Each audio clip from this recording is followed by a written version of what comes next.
أعوذ بالله من الشيطان الرجيم قل هذه سبيلي أدعو إلى الله على بصيرة أنا ومن اتبعني وسبحان الله وما أنا من المشركين.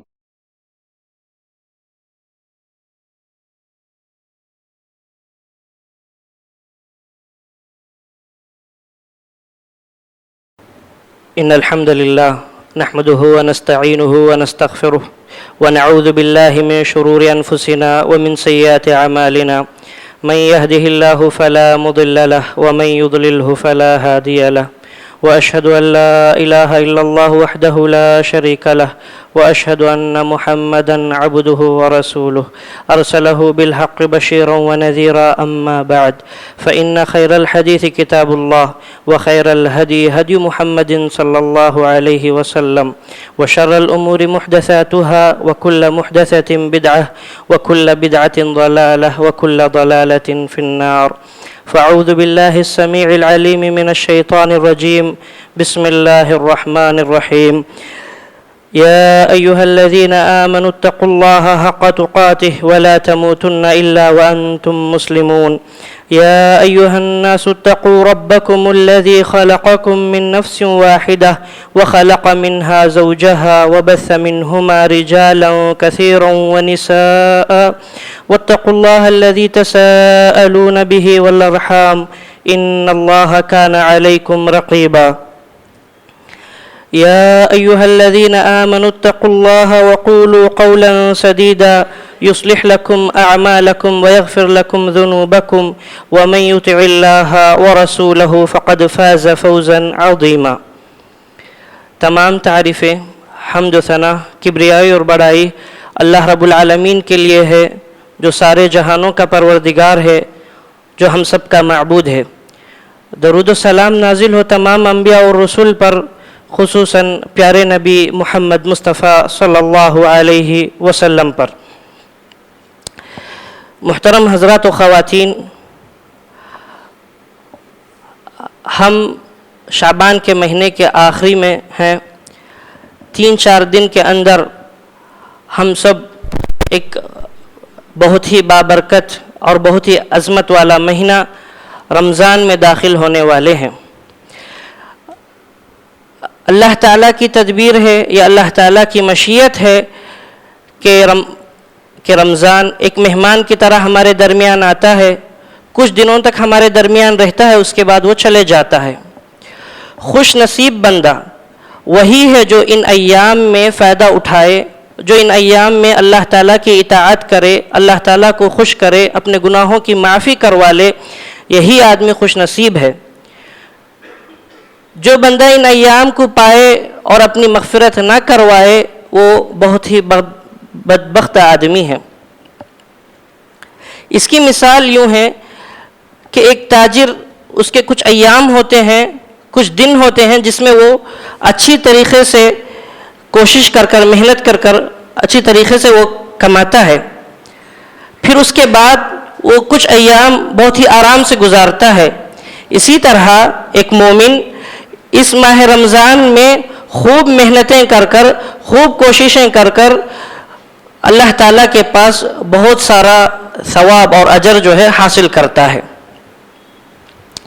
ہم میں سے ہر ایک شخص جو ہے رمضان کا منتظر ہے، لیکن صرف انتظار کرنا کافی نہیں ہے، بلکہ ہم کو چاہیے کہ ہم رمضان کے لیے تیاری کریں.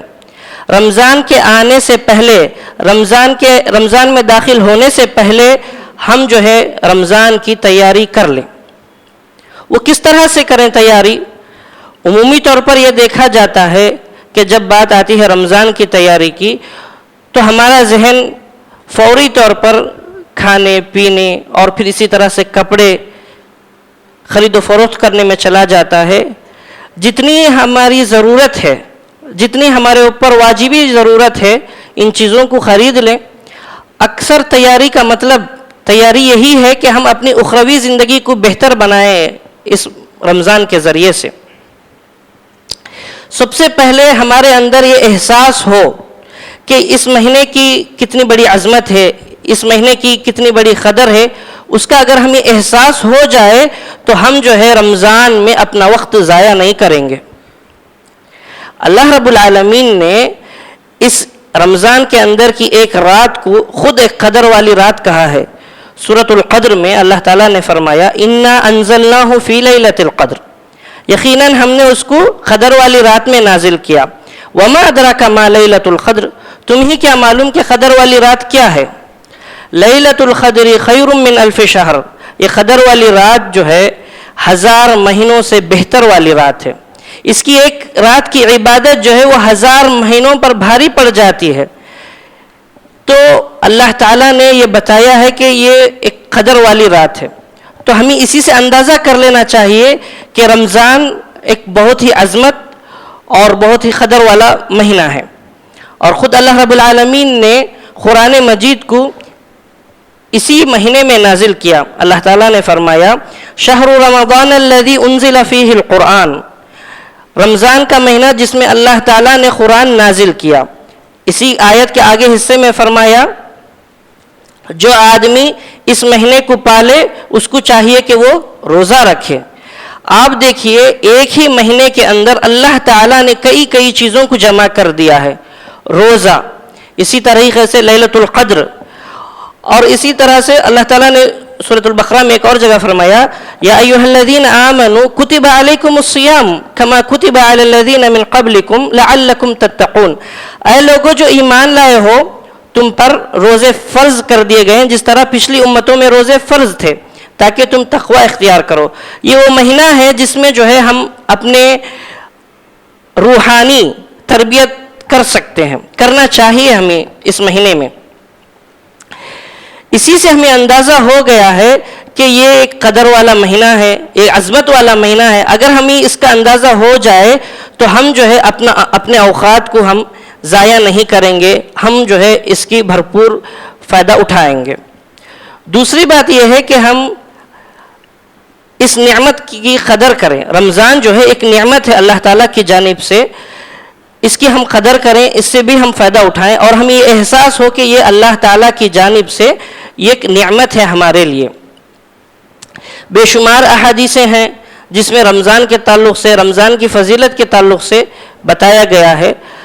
اللہ کے رسول صلی اللہ علیہ وسلم نے فرمایا الصلوات الخمس، 5 نمازیں، الجمعۃ الی الجمعہ، ایک جمعے سے دوسرے جمعہ، رمضان الی رمضان، ایک رمضان دوسرے رمضان کے درمیان، مکفرات ما بینہما، 5 نمازوں کے درمیان، جمعے سے جمعے کے درمیان، ایک رمضان سے دوسرے رمضان کے درمیان آدمی جو بھی چھوٹے موٹے گناہ کرتا ہے اللہ تعالیٰ اس کو معاف کر دیتا ہے۔ شرط یہ ہے کہ آدمی جو ہے کبیرہ گناہوں سے بچے۔ یہ نعمت ہے اللہ تعالیٰ جن کو رمضان دیتا ہے، تو آدمی جو ہے اپنے اعمال کے ذریعے سے اپنے چھوٹے گناہوں کو معاف کر لیتا ہے۔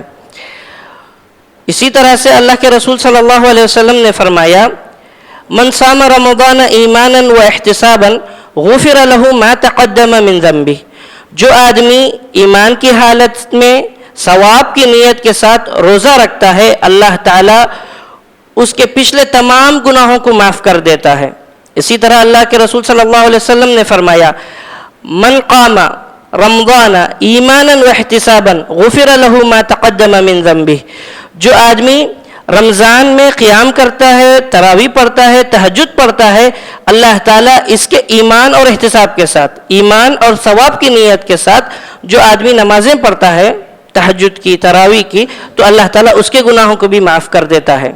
اسی طرح سے اللہ کے رسول صلی اللہ علیہ وسلم نے فرمایا من قام لیلۃ القدر ایمانا و احتسابا غفر له ما تقدم من ذنبه، جو آدمی قدر والی رات لیلۃ القدر کی رات کو قیام کرتا ہے، تہجد پڑھتا ہے، اللہ تعالیٰ اس کے پچھلے تمام گناہوں کو معاف کر دیتا ہے، بشرط یہ ہے کہ ایمان اور احتساب کے ساتھ۔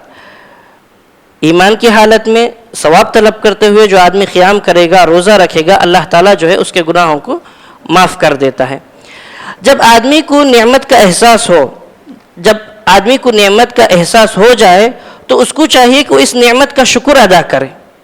جب کوئی نعمت ہمیں ملی ہے تو یہ واجب ہے، یہ فرض ہے ہمارے اوپر کہ ہم اس کا شکر ادا کریں، کیونکہ اللہ تعالیٰ نے فرمایا لئن شکرتم لازیدنکم، اگر تم شکر ادا کرو گے تو اللہ تعالیٰ مزید دے گا، اگر تم ناشکری کرو گے تو اللہ تعالیٰ کہتا ہے کہ ان عذابی لشدید، کہ اللہ تعالیٰ کا عذاب جو ہے بہت ہی سخت ہے۔ تو ہمیں چاہیے کہ شکر ادا کیسے کریں؟ جب ہم نے رمضان کی قدر کو جان لیا، جب ہم نے رمضان کی نعمت کا احساس ہو گیا تو شکر ادا کرنا ہے، تو شکر ادا کریں کیسے؟ تو اللہ تعالیٰ کی اطاعت کر کے، اللہ تعالیٰ کی طرف رجوع کر کے، نمازیں پڑھ کر، ذکر و اذکار کر کر، قرآن مجید کی تلاوت کر کر ہم اللہ تعالیٰ کی قربت حاصل کریں، اور ہم اللہ تعالیٰ سے اپنے گناہوں کی معافی طلب کر کر جو ہے اس کا ہم شکر ادا کر سکتے ہیں۔ ایسا نہ ہو کہ رمضان ملے اور ہمارے اندر جو ہے کوئی جذبہ اور کوئی تبدیلی کی فکر ہی نہ ہو، جیسے عام دن ہوتے ہیں۔ عام دنوں میں بھی ہمیں اللہ تعالیٰ کی نعمتوں کی قدر، اوقات کی قدر، اور ہمیں جو ہے برائی سے بچنا، عام دنوں میں بھی یہ قاعدہ ہے کہ ہم برائی سے بچیں، لیکن جب ماہ رمضان آ جاتا ہے تو انسان کو تیار ہو جانا چاہیے کہ وہ آگے جو ان ایام میں وہ بھرپور فائدہ اٹھائے، جو اس نے پچھلے جو غلطیاں کیے ہیں، گناہ کیے ہیں، وہ ان سے توبہ کر لے، سچی توبہ کر لے۔ انابت اللہ یعنی اللہ کی طرف رجوع کرنا، میری مراد یہ ہے کہ آدمی جو ہے صحیح معنوں میں اللہ تعالیٰ پر ایمان لائے، صحیح معنوں میں اللہ تعالیٰ سے اپنا رشتہ جوڑے، صحیح معنوں میں اللہ تعالیٰ سے اپنا تعلق قائم کرے۔ ایسا نہ ہو کہ ہمارا بھروسہ کسی اور پر، ہمارا ڈر ہم کسی اور سے ڈرے، ہماری محبت کسی اور سے ہو، ایسا نہیں ہونا چاہیے۔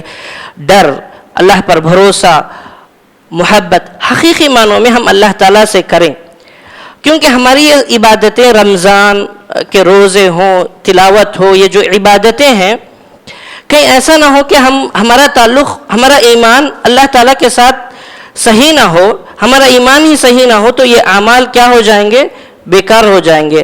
اللہ تعالیٰ نے فرمایا رسول صلی اللہ علیہ وسلم سے مخاطب ہو کر، یعنی کہ اگر آپ، یعنی جس طرح آپ کو اور آپ کی وَلَقَدْ أُوحِيَ إِلَيْكَ، یعنی آپ پر بھی اور آپ سے پہلے لوگوں پر بھی، یعنی آپ سے پہلے انبیاء پر بھی اس بات کی وحی کر دی گئی ہے کہ اگر آپ لوگ شرک کریں، لَئِنْ أَشْرَكْتَ لَيَحْبَطَنَّ عَمَلُكَ، اگر تم شرک کرو گے تو تمہارے پورے اعمال ضائع ہو جائیں گے۔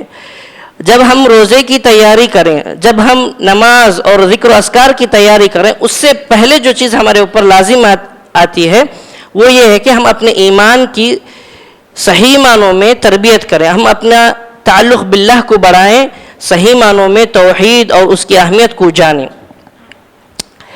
یہی ہے انابت اللہ۔ اور اسی طرح سے جو چیز اہم ہے اس مہینے میں وہ یہ ہے کہ ہم اللہ تعالیٰ سے اپنی معافی مانگیں۔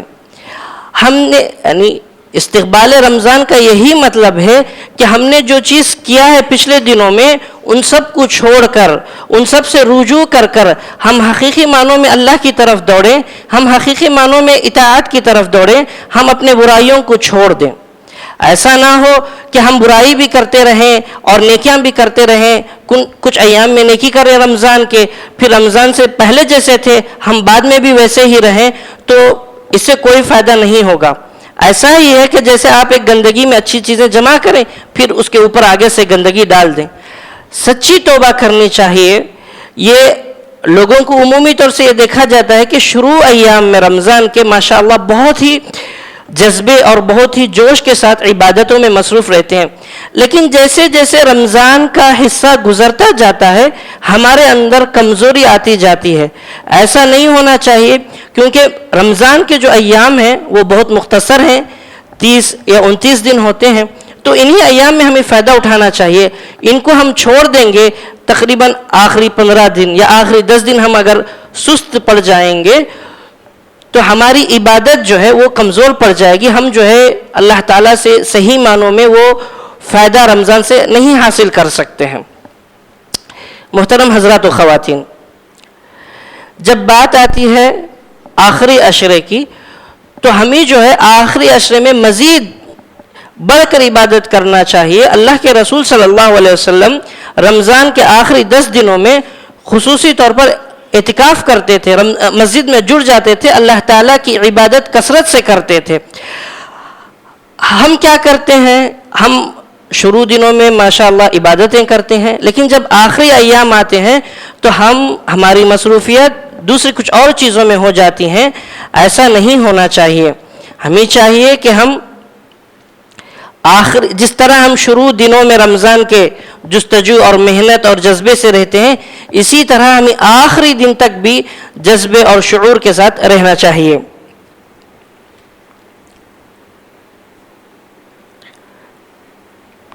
اسی طرح سے اس مہینے میں ہم کو چاہیے کہ ہم منکرات, غلط کاموں کو, حرام کاموں کو, حرام چیزوں سے ہم پرہیز کریں, اپنے آپ کو بچا لیں. لوگ رمضان کی قدر اس طرح, یعنی رمضان میں روزہ رکھتے ہیں تو کچھ چیزوں سے بچ جاتے ہیں کچھ لوگ, لیکن جیسے روزہ ختم ہوتا ہے, جیسے افطار کرتے ہیں تو وہ اپنی روٹین میں چلے جاتے ہیں. جس طرح پہلے سے وہ غلط کاموں میں ملوث ہوتے ہیں, اسی طرح سے ہو جاتے ہیں کسی نہ کسی قسم سے, کہیں غیبت ہو, چغلی ہو, جھوٹ ہو. تمام چیزوں سے جو ہے ہم لوگوں کو پرہیز اور بچنا چاہیے. اطاعت میں بڑھنا اور منکرات میں رکنا چاہیے. نبی کریم صلی اللہ علیہ وسلم نے یہ بھی فرمایا کہ آدمی اگر روزہ رکھے اور جو ہے برائی سے, جھوٹ سے, غلط کاموں سے نہ بچے تو اللہ تعالیٰ کو اس کا کوئی فائدہ نہیں ہے. اللہ تعالیٰ کو آپ کچھ فائدہ نہیں پہنچا سکتے, اور نہ ہی ہم کو اللہ تعالیٰ کوئی فائدہ دے گا. صرف آپ بھوکے رہ رہے ہیں, آپ روزہ نہیں ہیں. روزے کے لیے ہے کہ جو ضوابط ہیں, جو شروط ہیں, ان کے ساتھ ہم احساس کے ساتھ, علم کے ساتھ روزہ رکھیں کہ ہم روزے سے ہیں, ہم اس میں غلط کام نہیں کریں گے, اللہ تعالیٰ کی اطاعت اور اللہ تعالیٰ کی فرما برداری کریں گے. یہ ہمارے اندر یہ جذبہ ہو. اسی طرح سے رمضان کے اندر ہمیں ایک پیٹرن, ایک ترتیب بنانی چاہیے کہ ہم رمضان میں کیسے گزاریں. جس طرح ہم نے پچھلے رمضان میں جو کوتاہیاں ہمارے اندر تھی ان کو ختم کر اس رمضان میں ہم مزید اچھے کام کرنے کی سوچیں. واقعتاً یہ رمضان جن لوگوں کو ملتا ہے یہ اللہ تعالیٰ کی طرف سے ایک بہت بڑی نعمت ہے. ہم اس کو سمجھیں اور اس سے بھرپور فائدہ اٹھائیں.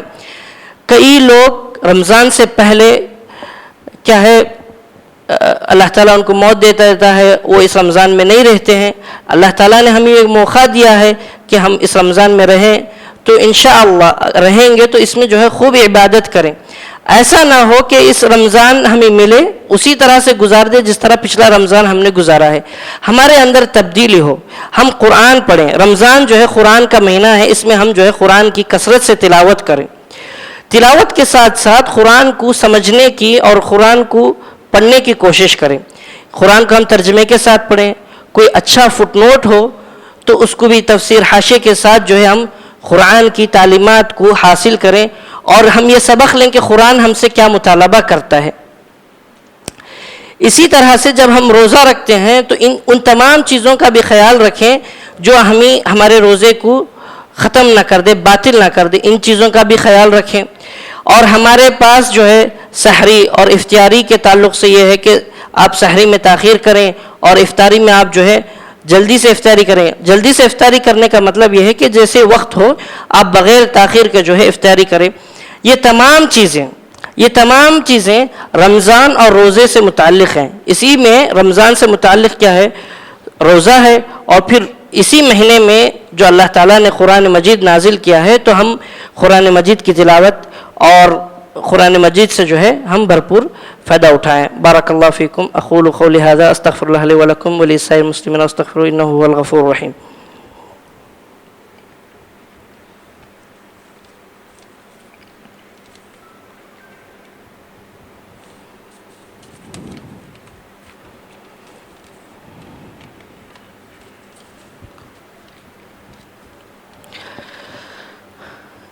الحمد لله نحمده ونستعينه ونستغفره ونعوذ بالله من شرور أنفسنا ومن سيئات أعمالنا من يهده الله فلا مضل له ومن يضلله فلا هادي له وأشهد أن لا إله إلا الله وأشهد أن محمدا عبده ورسوله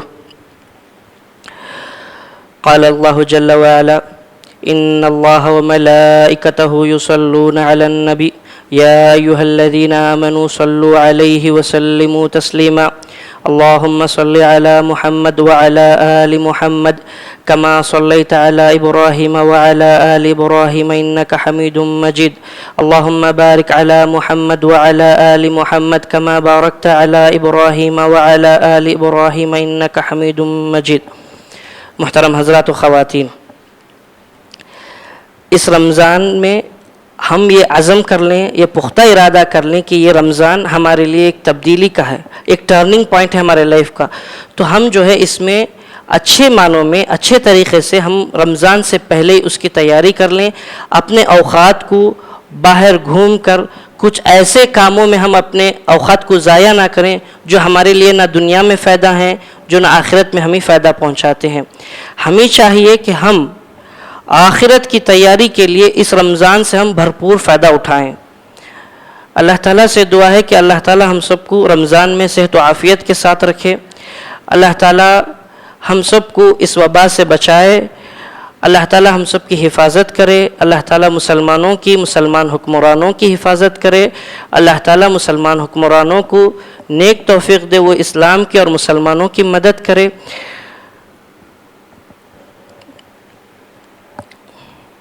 بارک اللہ لنا ولکم ولسائر المسلمین واستغفر اللہ انہ هو الغفور الرحیم.